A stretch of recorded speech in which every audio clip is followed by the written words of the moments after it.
Vasanth Ranganathan. Dr. Vasanth is a practicing psychiatrist. Okay, he's having a private practice in ECR. He's also a consultant to Apollo, Fortis Malar, and Noble Hospitals. Dr. Vasanth, he completed his UG from Pondicherry University and went on to pursue his MD in psychiatry from Amrita Institute of Medical Sciences, Kerala. He has a special interest towards child adolescent psychiatry, psychotic disorders, and community psychiatry. He has done numerous researches in his special area of interest, and one of his research got him the prestigious Young Psychiatrist Award at International Psychiatric Conference 2019 held in Taiwan. Dr. Vasanth, he has also participated in a number of live TV talk shows, okay, on stress management in leading TV channels like News 18 and Pudhiya Thalamurai. Above all these credits, Dr. Vasanth, I know him from childhood, okay, so he is a very kind and a very good human being. So once again, I welcome Dr. Vasanth and all the participants to this webinar. Over to you, Dr. Vasanth. Thank you, Dr. Shankar, for those warm words. And as he said, our association goes back to decades. So it was nice. And I had to accept it when he had called me a couple of days ago and said, will you be able to do it? So thank you.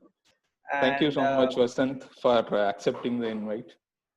Sure, thank you. There was no for you, so we had to do it. Okay, so shall we begin with our presentation? Yes, for yes. The thing. Okay. Yes.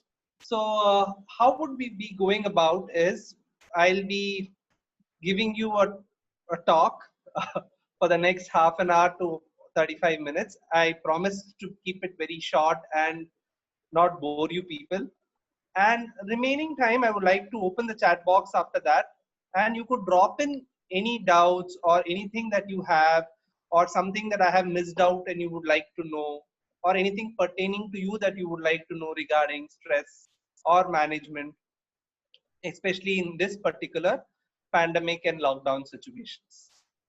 Okay, so moving on. First, before we talk about stress management, I thought we should talk about what is stress. So how, because stress I feel is usually a very, as a term that is used, just a minute, so stress is a term that has been very commonly abused, I should say, because this is a word that we very commonly keep on hearing. I am stressed about it. I don't know what I'm doing. I'm worried and all that. So stress on the onset, what I would like to say is there are two kinds of stress. One is a eustress. The other one is a distress. Eustress is something that is good. That is that what keeps us motivated, and it should be present in every person's life. Because only that amount of stress or motivation drive is there, we'll be able to meet our targets, meet our goals, do something productive for that day.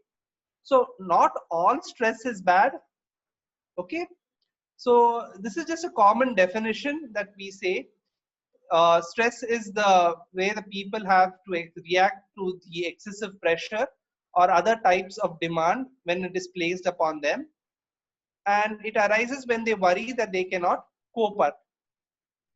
So putting it in layman terms, I usually tell my patients that it is like a wear and tear of our minds. So when we continuously, especially during these pandemic times, when there is so much of uncertainty and there is constantly changing protocols, one day they say that it is droplet, the other day you're saying it is airborne.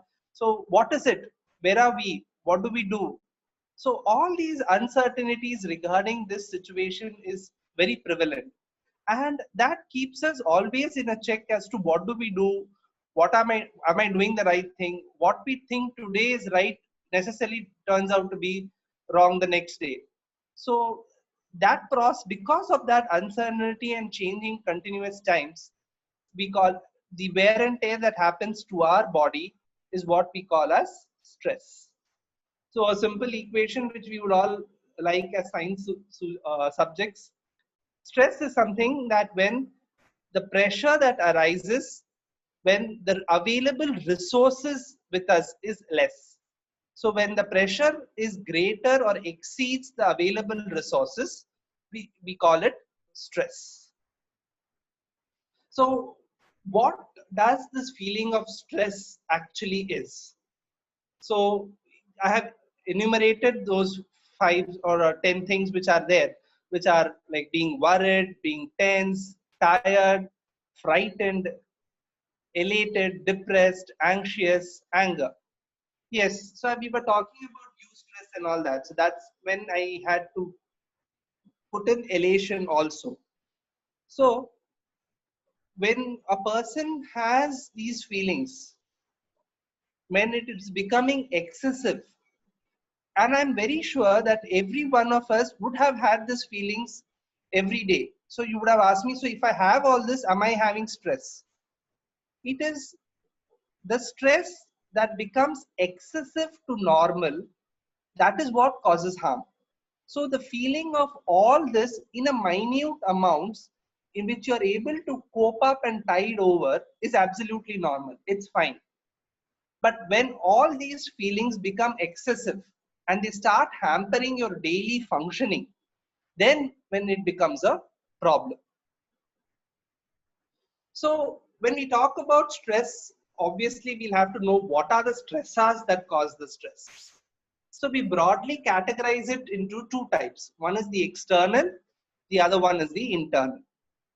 By external factors, I mean is the environment that we work in or the environment that we are, the people around us, be it at home.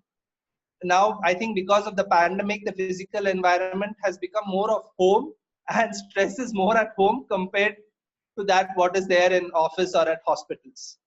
So we've started realizing that we are much more stressful in a homebound situation rather than being at work.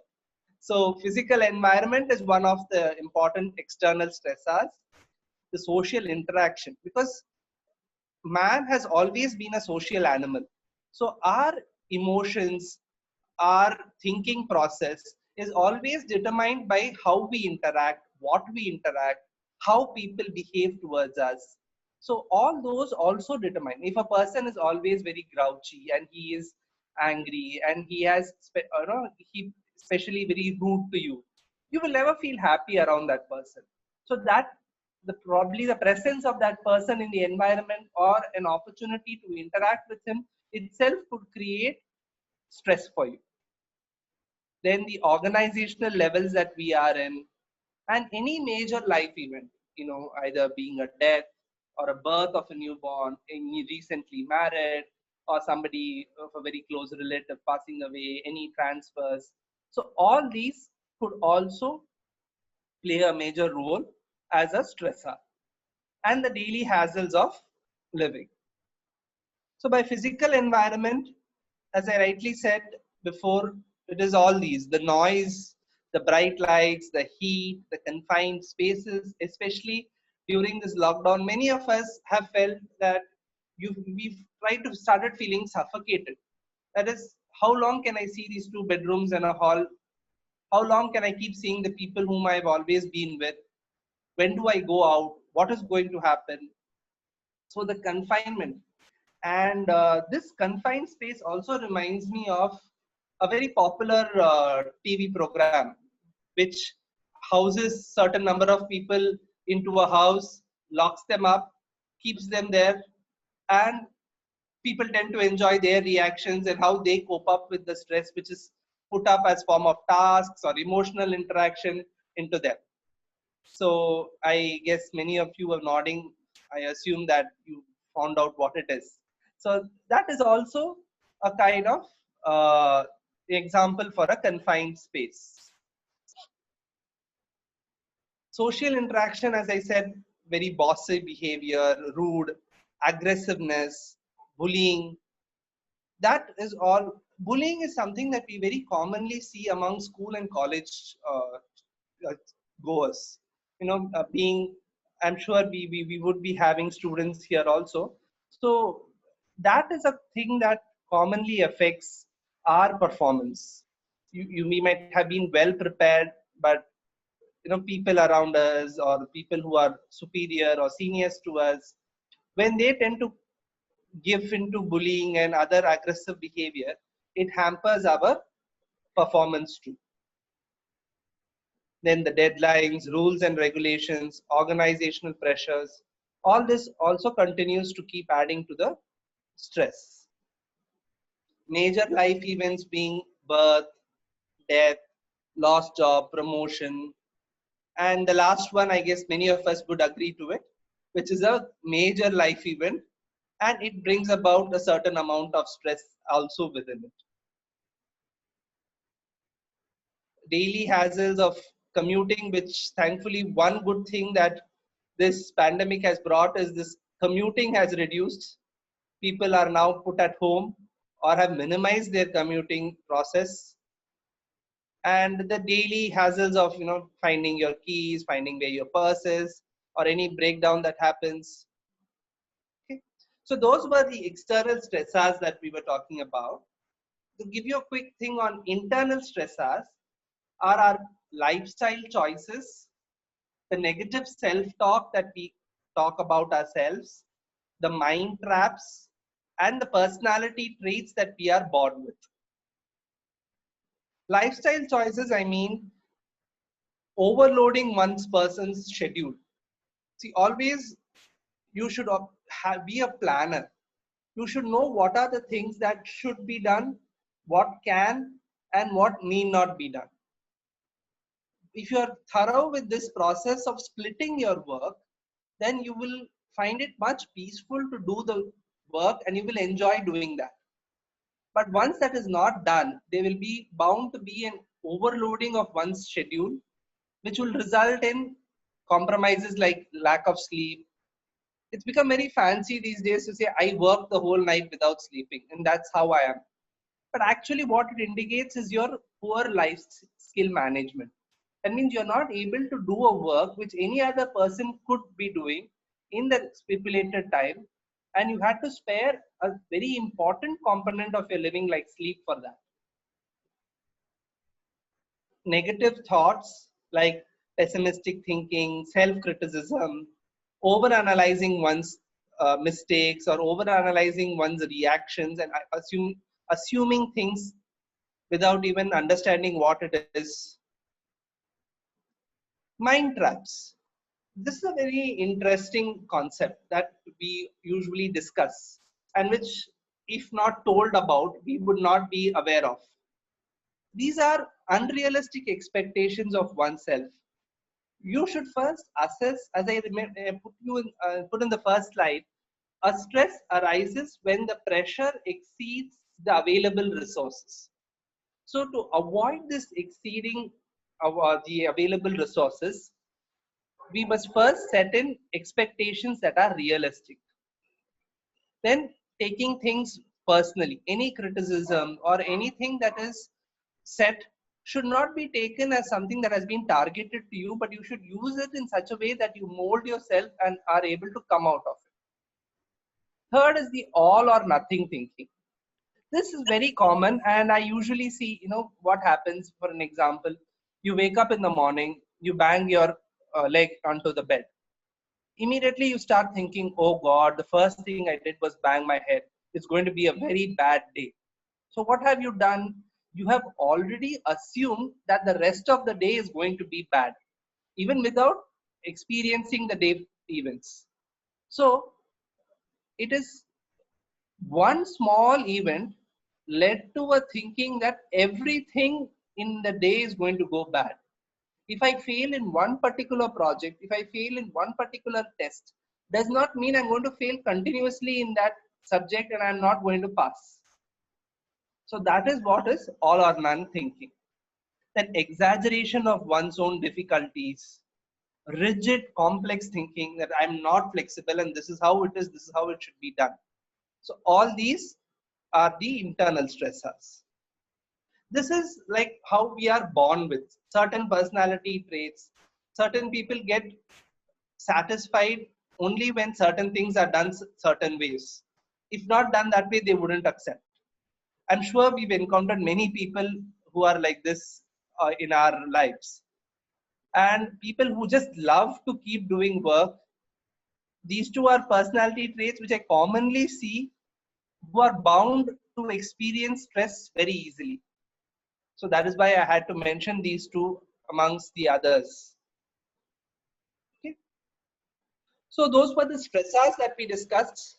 Moving on to what types of stress, as I said, the distress of the negative stress, the positive stress, which is called as the eustress. The negative stress is is a contributing factor in minor conditions like headache, digestive problems, skin complaints, especially chronic ailments like eczema, psoriasis.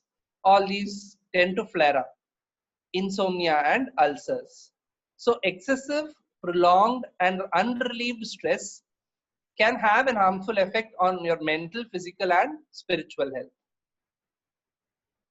And as I said, can have a positive effect. The eustress, it helps in you remaining motivated, being having awareness, providing the stimulation to cope up with challenging situations, and it gives you the sense of urgency and alertness that is needed for survival when you confront threatening situations. So remember that as individuals, we all are different. We have unique perceptions and reactions to life events. Like as medicos, you all know that there is a range for everything.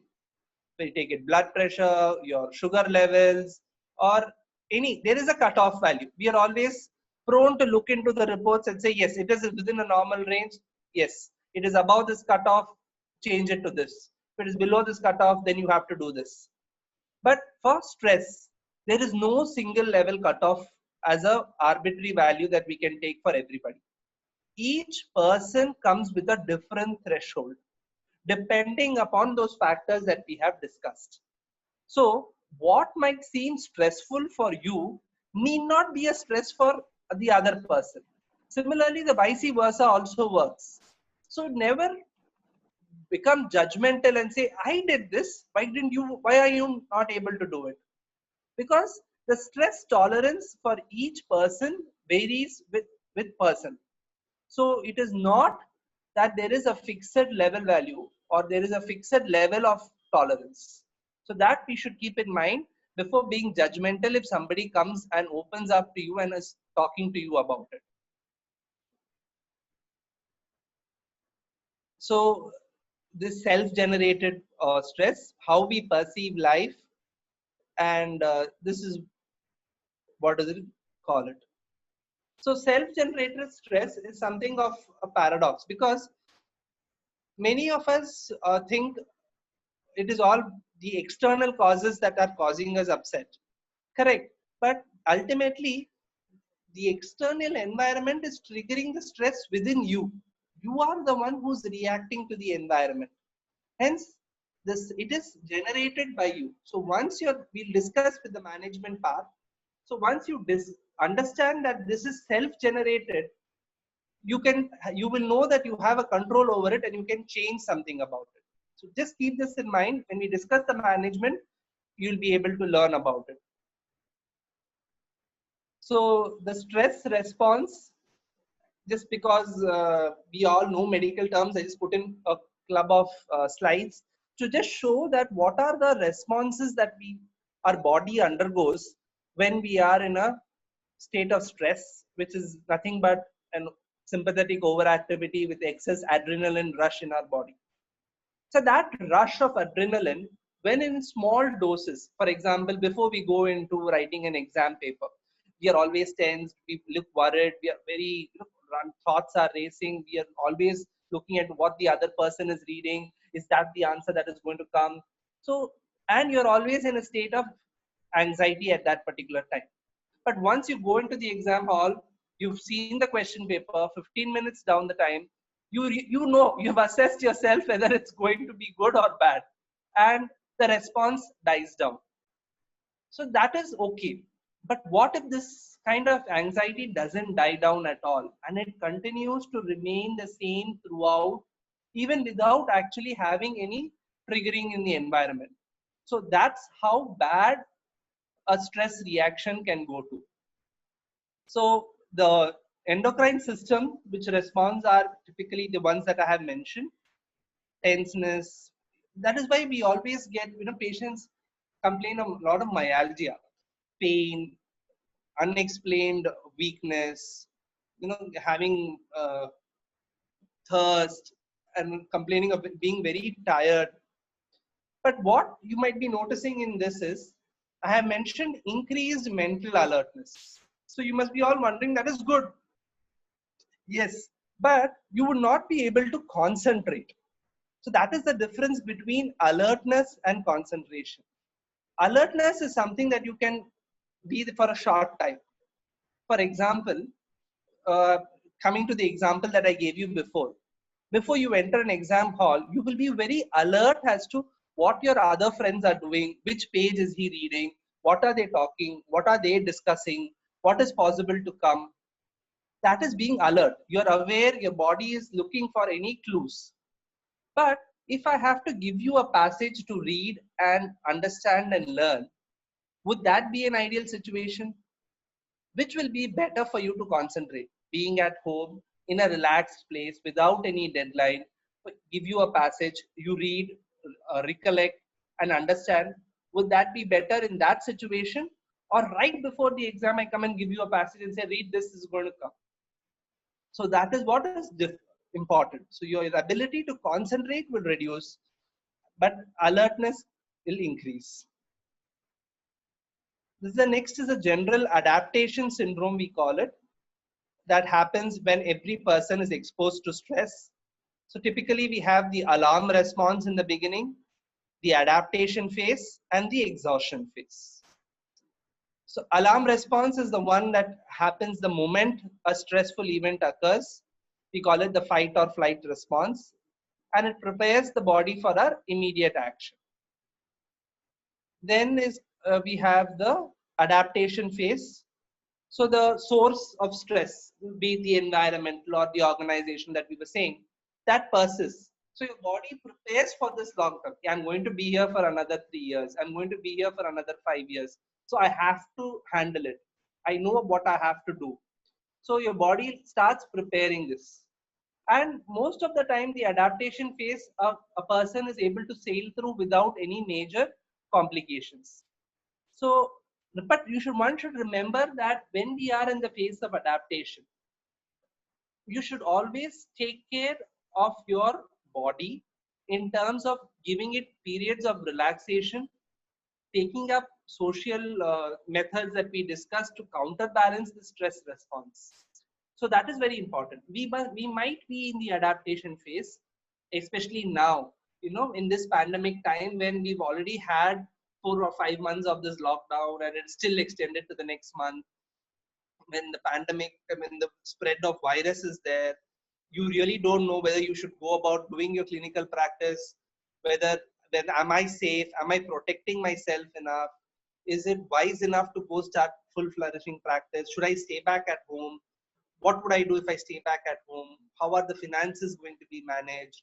So many such questions, many such things that keep arising. So, and that triggers the inner stress reaction. It is a stressful time for all of us. So in this adaptation phase, we must also remember, yes, you should worry. I'm not saying do not worry. Just stay calm and wait for the virus to go. No, you have to learn how you're going to manage with the available resources. If this virus is going to stay with us for a long time to come, how are we going to change our practice systems? What are we going to do with our clinical practice? All that, yes, think about it. But remember not to just do only thinking about it. Also do a little bit of relaxation, do a little bit of counter production work. That will help you to ease and think better.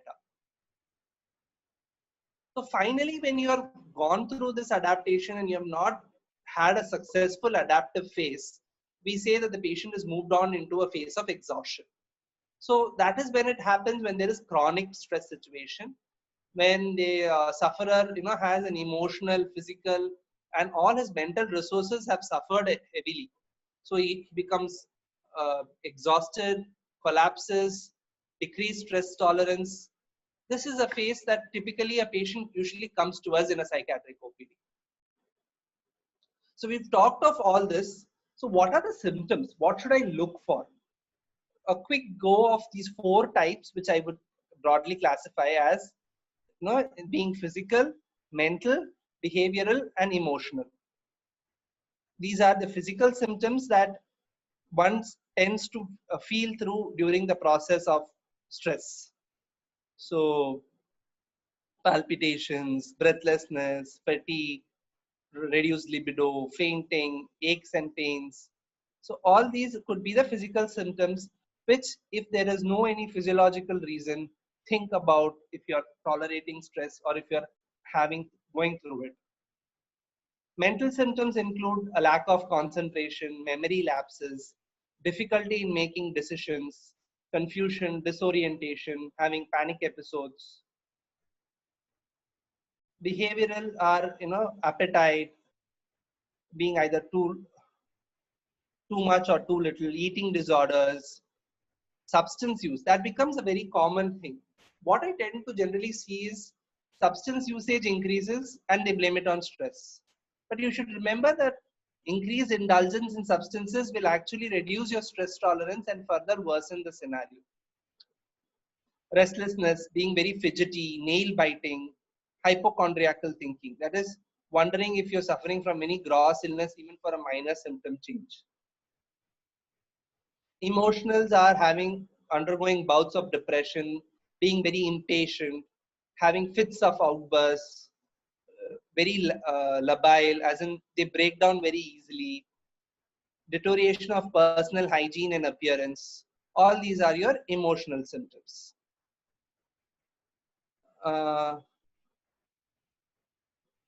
Stress is not the same as ill health, but it has been related to many illnesses like cardiovascular, immune, asthma, diabetes.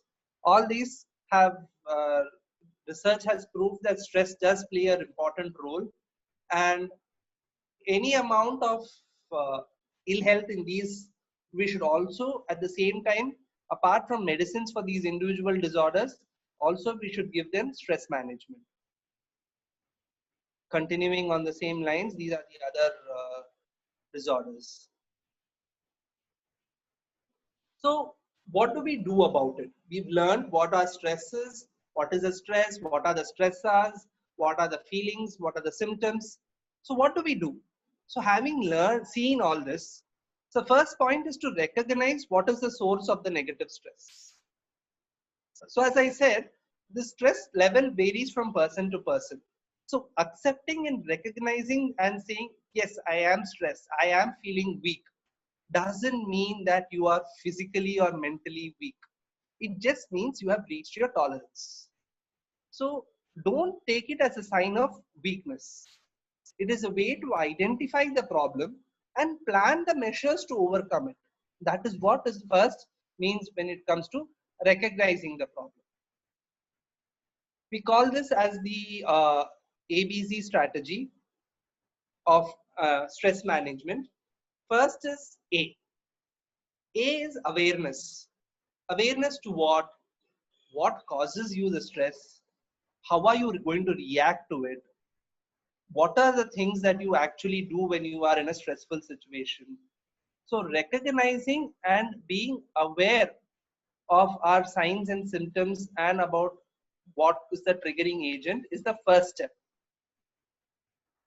B is balancing. There is a fine line between, as I said, eustress and distress. When it tips off into the negative thing, then when I said it's going to cause the problem. So you should understand yourself first as to where this balancing line is for you. Where is that when something that is motivating, something that is good, something that is a positive stress in me tips off and becomes negative and is going to cause me all this harm. So remember to identify where the balance line is for each individual by yourself and Stick to that balance. C is control. So what do you do to help yourself combat it? So you have to take control of the situation and take control of what are the things that you are going to do about it. So we broadly, as I said, control what? So change your thinking, your behavior, and your lifestyle. So these three things are what we are going to concentrate now. What I mean by change your thinking is two things: reframing and positive thinking. Reframing is like a technique that look at it at a different perspective. You have a problem, you have things that are disturbing you, agreed. But the same situation, if it has to be looked at a different angle, how would it be? Is it going to be that stressful? What are the benefits that are going to come out of this? Or what is the worst thing that is going to happen with this? So when you start utilizing this concept of reframing, wherein you put yourself in another perspective of the same problem and try to analyze what are its negatives and positives, you will probably get a better picture. Once that is done, it will help you to view things in a different light, and that will seem less stressful for you. I was talking about positive thinking. So you feel weak, dejected, feeling a big failure. So remember to turn all that into your positives. Like focus on your strengths. You know what is to be done. What are your strengths? What is your things that you can concentrate on? So think on those lines. Learn from the stress that you are under. What are the things that you learn from what it comes?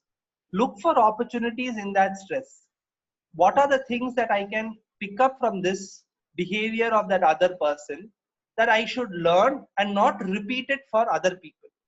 So those are your opportunities that you should look for. Then behavior, as I was talking, changing your behavior is being more assertive.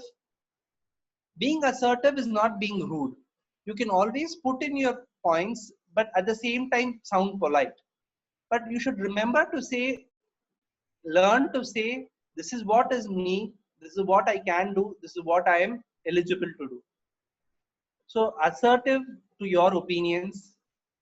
Remember, I was talking about daily hassles. Major thing for that is to get organized, be a systematic planner, plan your day ahead. Then comes the concept of ventilation.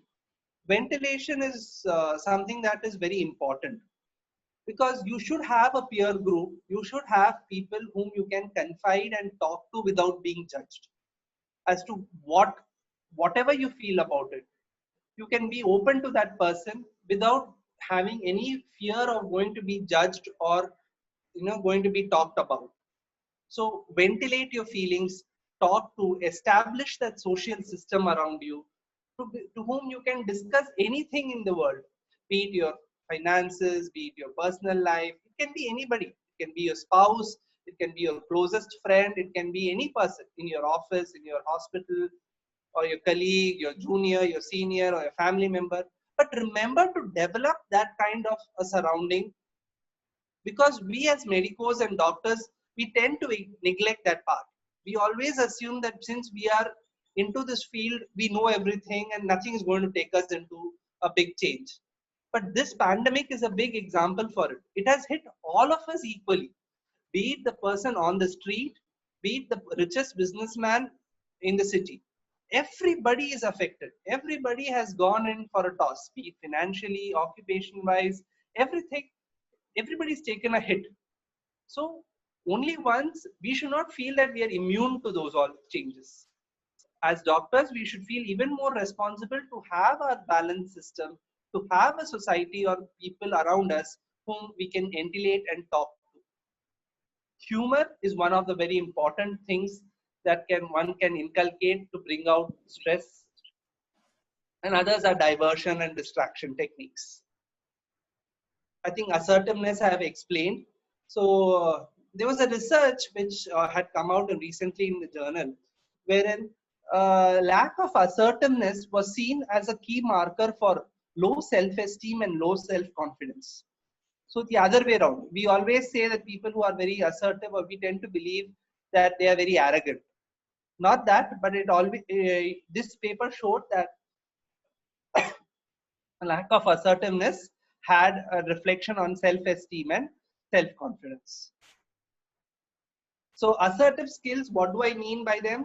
Establish good eye contact when you talk to people. Don't stare at them. Stand or sit comfortably. Stop fidgeting yourself. I always see many people with their language, they keep fidgeting, they keep having something in their hand, not talking, maintaining eye contact, but keep on doing something with their fingers or moving around constantly. All those you should avoid. Talk in a firm, sturdy voice. Be confident in what you're speaking. Make sure you put across your point concisely and precisely what you want to talk. Use words like, I think, I feel we could do this way. And always be ready to listen to what the other person says. You need not be always right. And the other person's point can be even more valid than yours. So always remember to end your conversation into asking, what do you think? How do you feel? Such ways. So these are the benefits of being assertive. Again, being organized is being of, as I mentioned, poor organization is one of the major causes. So remember to categorize your works and do it. One such is the time management. Make a list like what must be done, should be done, and what could you like to do. And categorize your day's works into these 3 headings. That will help you to cut out your time wasting, and you will learn to drop out all the unimportant activities and thereby improve your productivity. Remember to say no if that cannot be done and you feel that you are not competent enough, or you won't have the time to do it. Set achievable goals. Don't waste time making excuses for not doing something. So these are all things. Ventilation is, as I said, problem shared is a problem halved, is what we all have learned. So develop support system, write a diary or prepare notes. When I was writing this point for this PPT, I remembered, I think I should share it with all of you. I was talking to one of my patients, and I was telling her, write diaries and make a note of your feelings and how you feel. So what she used to do was, she used to make a note of all instances where she was taunted by her mother-in-law. And the next time when this fight occurs, she'll come with the book and say, on this date, you said the same word to me. On this day, you did this to me. So, but that is not the use of this. It is more of you to vent it out, not to recollect and remember all that what has gone and take it on the same person after some time. So after that, I became very doubtful whether I should tell her to write a diary or tell her to stop writing diary. So that is a different thing. But definitely writing diary is very good, and it helps you in keeping a check on your emotions. And it also helps you to ventilate your feelings if you don't have anybody, or you feel that you cannot trust anybody. Then the diary becomes your soulmate whom you can share and express your things with. Humor, as I was mentioning, is a great stress reduction. It applies both at home and work. And it has seen that laughing helps in reducing muscular tension, improves breathing, and it pumps in endorphins, which are natural painkillers. Diversions are taking time out, get away from things that bother you, take a holiday, take a break. Don't keep thinking about the problem and try to solve it again and again and again. Calm down, think logically, use positive thinking and reframing. These two things come under diversion and distraction. Changing lifestyle, again, these are the last heading of how one should be concentrating on diet, avoid smoking, alcohol, regular exercise, sleep, leisure, and relaxation. So stop, or at least minimize your consumption to a bare minimum, so that you can definitely, alcohol reduces, smoking and alcohol reduces our stress tolerance. There is no doubt about it. So if you're a person who's already having a low stress threshold, then on the pretext of that it helped that guy, don't take it, because it is going to reduce your threshold further down, and that is going to affect your response to stress even more. Exercise daily. Make sure you get a good 1 hour exercise where you actually sweat after the exercise. It improves all. These are the benefits of exercise. I'm very sure that all of us know about how good exercises are, and we ourselves keep advising our patients on importance of doing exercise. Sleep again is a good stress reduction agent by itself. It's like a natural sleep stress reduction. So if you're too tired to do anything, take a power nap. Just go down, lie 1 hour. You will feel refreshed. You will probably get a solution once you wake up and you're fresh. So sleep is that important. As I said in the beginning of my presentation, do not compromise on your sleep for something that is very small as doing day-to-day activities. Because sleep is that very important, but we tend to take it for granted that it is always there. But trust me, as a psychiatrist and a sleep person who is into this, sleep is very, very important. That is the time when our brain neuronal pruning happens. That is the time when our synaptic junctions get enriched. That is the time when our neurochemicals are refurbished. So don't neglect your sleep and get a good night's sleep. Leisure, in develop an interest in doing things apart from what we actually do. Many of us doctors are so busy with our practice and going to college, teaching students, coming back, having a clinical practice, getting home, sleeping. Or if you are a medical student, you have work, you have an assignment, you'll have to do this. You get back home, do those things, sleep.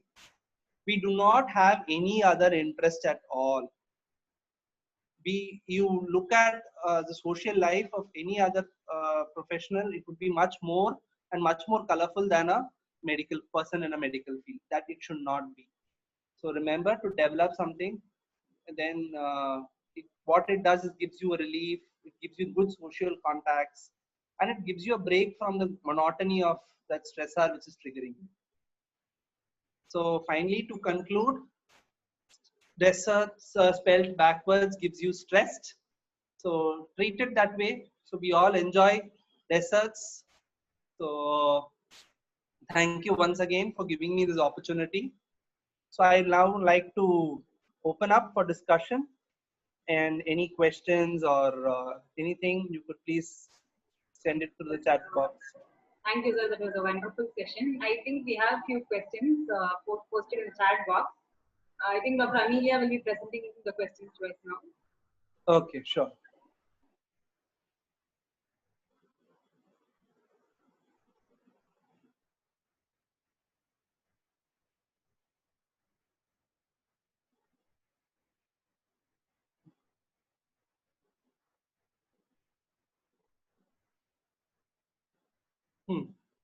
So is there any method or way of addressing the stress of another person? Can I help my student to cope with this? Good. Nice. See, as a teacher, yes, we are bound to understand, the stress complications that arises in our class or in an individual. So how do we recognize or help them? First thing is, as a teacher, trying to maintain a personal connect. It can be a simple things like calling out by the person's name in each class when you go and when you talk, rather than saying, "Hey, you there, last bench, the one on the right, the one on the left." Try to understand or know each person's name and try to call them like that, like Dr. Krishnan or Dr. somebody. So when you address the student by his name, he gets the feel of the personal touch with you. So, and once as a teacher, when you understand or notice that there is a difference in his routine behavior, he's either become very silent, he's not interacting much. So any changes in his emotion or thought process, in mental health, there's only emotion, thought process, and action. So only we can, as a teacher, observe the changes in his action. Once you're able to identify this, meet him in person, and then he will talk to you about the remaining two which he is within himself.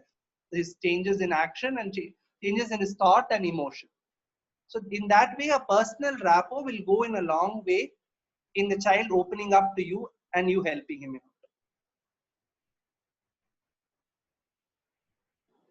How do you differentiate stress from depression? Are both interlinked or are they treated the same way? Okay. See, stress and depression are totally different. Depression is a disorder. It's a mental illness. It's like a disorder which is to be treated, and it is definitely something that has to be addressed immediately. Stress, as I said, is a process or a mechanism with which one copes up with a life event or something that is changing in our environment. Stress can be stress and distress, good and bad. Depression can never be good and bad. Depression is always a disorder. It always has to be addressed, and it requires the help of a person who is an expert in that field. But a person who's feeling stressed, or as an individual, you can yourself identify whatever we discussed from now. These are all points that you can do it by yourself. You can identify where your stress is. You can identify where your balance is. You can identify how much or what should I do to avoid tipping off to the other side. So all these are stress. So yes, when, as I mentioned, stress when it goes into the fatigue stage can ultimately lead to a syndrome of depressive disorders, but need not necessarily always. They are two different entities. The next, does changing diet patterns help in managing stress? There's a school of thought which says the type of food affects your thought process. What is your take on it? So I guess where this question is coming from, I guess Unave Maruthuvam. Uh, see, as I said, being healthy is also a part of mental health. So anything that is not going to be affecting you too much, for a person who does not like something to be had at all, forcing that guy to eat because on the pretext that that is going to increase your stress tolerance doesn't sound logical. So that again is your own. I wouldn't say that there is evidence scientifically to say that you have it's like the proverb, an apple a day keeps a doctor away. So just by eating an apple every day, can you avoid seeing a doctor for the rest of your life? So similarly, if you enjoy doing that process of food change, if you like to do it, it is like a hobby as a family, you're getting together and you want to change something and bring in something, go ahead, do it. But I wouldn't say that that is the only way of going. I'm feeling very stressed, so I'll go change this as like a prescription tablet. I'll go change what I'm taking for breakfast and I'm going to do well. No, that will not happen. Okay. How to maintain a positive thinking and have a positive outlook. Thinking and outlook are something that we all have. So two things which I gave you for that were reframing and thinking on the other perspective. So how do you maintain a positive thinking is, look out from that solution when you are thinking of something which is very bad. So, and you get only negative thoughts about it. Move out.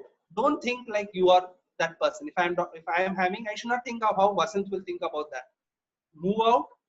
As a third person, look into the problem again. Look out what are the other benefits that will come out. With this challenge that is coming up to you, what are the benefits? You might, get more contacts to feel. You might get it might be a way to interact. Suppose I'm very worried about, I have to be about a presentation that is coming up. So rather than worrying about it, you should start enlisting about things that are going to be beneficial with it. Once you start doing it and looking from a third perspective, automatically this positiveness and positive outlook will generate.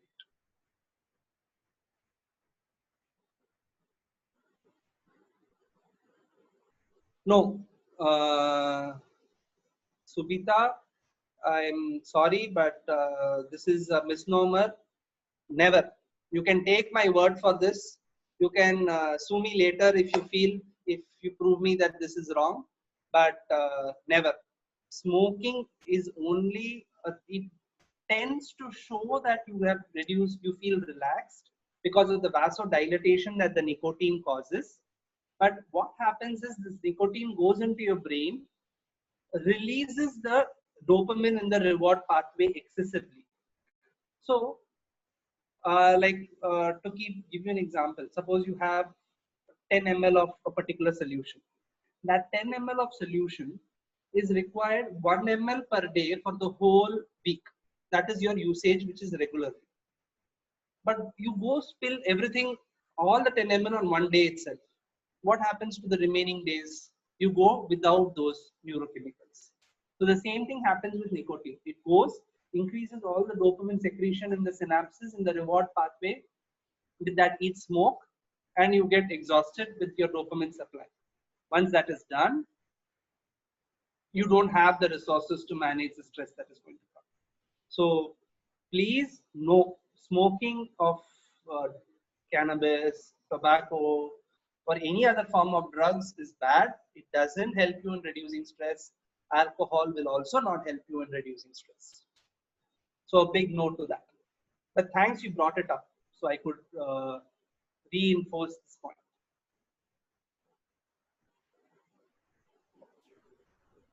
I think that's all the questions we have done with that, sir. I think there are no more questions. Yes, sir. Okay, good. We have done answering all the questions. It was a very much pleasure for us to have you here, sir. I would now request Dr. Sendil, sir, Reader, Department of Pediatrics, to deliver the vote of thanks. Hello, sir. Good evening, one and all. Good evening, sir. It was a wonderful session, sir. Thank you. And thank you for accepting our invitation in spite of your busy schedule. I'd like to thank once again on behalf of our department. Thank you, sir. And it was really, it has created a lot of awareness among us. And it is, even though we have come across many situations, but the tips which you gave today is really helpful. And I think it will help us to lead a better life. That is what I feel after attending this session, sir. Thank you, sir. Thank you so much. Thank you. Thank you. Thank you. Thank you so much, sir. An announcement to all the attendees. I think we have one more question. Is it okay for you to address? Yeah. Please. It is from S. Taranya. She's asking, what is the best method for stress? Ignore or reply? I didn't get the question. What is the best method for stress? Yeah. What is the best method for stress? Ignore or reply? To what? To the stressor? I think if Saranya can type it out better, it will be easy for the speaker. Yeah, I'm not able to understand. So if she's meaning, what is the best method for handling stress? Either to ignore or reply a stressor. Probably. So see, again, it is on what you feel. If the stressor is inevitable, if the stressor is going to be a long part of your journey, then sit down, and if it is a person, you can always sit down with the person and tell them what you're going through and what you feel. As I said, acknowledging that you are feeling stressed is not a sign of your weakness. It is just that you want to make yourself better. So always choose to reply, sit and discuss and talk and get over.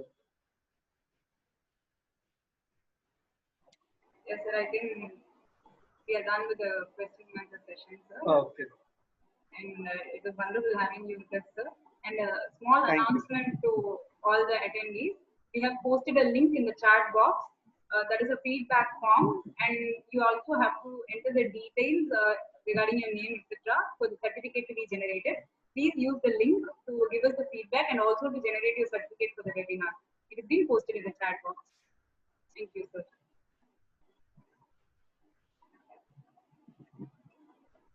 Can we end the session, sir?